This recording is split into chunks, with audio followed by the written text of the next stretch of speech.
સમર્પણ સેવા charitable trust Amreli દ્વારા અનેક સેવાકીય કાર્યો કરવામાં આવે છે। સમર્પણ સેવા ચેરિટેબલ ટ્રસ્ટ અમરેલી દ્વારા ચકલીના માળા અને કુંડાનું વિતરણ કરવામાં આવ્યું। આ તકે સમર્પણ સેવા ચેરિટેબલ ટ્રસ્ટ અમરેલીના પ્રમુખ જિગ્નેશ દાફડા, ગુરુ રવિદાસ વિશ્વ મહાપીઠના ભાણજીભાઈ બગડા, ગુરુજી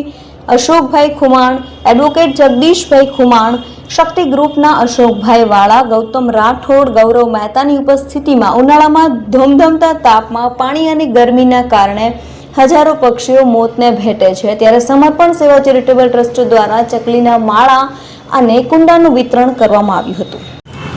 સમર્પણ સેવા ચેરિટેબલ ટ્રસ્ટના પ્રમુખ જિગ્નેશભાઈ દાફડા આજે ચકલી બચાવો અભિયાન અંતર્ગત દર વર્ષે સમર્પણ સેવા ચેરિટેબલ ટ્રસ્ટના માધ્યમથી ચકલીના માળા અને પાણીના કુંડાનું વિતરણ કરી જે ઉનાળાના ધોકધકતા તાપ અને અસહ્ય ગરમીના કારણે જ્યારે હજારો પક્ષીઓ મૃત્યુ પામે છે, ત્યારે સમર્પણ સેવા ચેરિટેબલ ટ્રસ્ટ દ્વારા રસિકભાઈ ભાણજીભાઈ ખુમાણના સ્મરણાર્થે આજે ચકલીના માળા અને પાણીના કુંડાનું વિતરણ કરી ચકલી બચાવો અભિયાન જે છે તેને ખરા અર્થમાં સાર્થક કર્યું છે। આજે લોકોએ ખૂબ સહકાર આપ્યો છે અને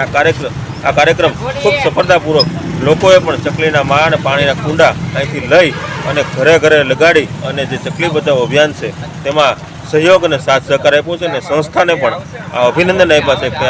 આ જે કાર્ય છે ઉનાળાના જે ધોમધકતા તાપમાં પક્ષીઓ બચાવવાનું એ ખરા અર્થમાં બહુ સારી વાત છે અને અભિનંદન અને શુભેચ્છાઓ પણ પાઠવી છે। આભાર।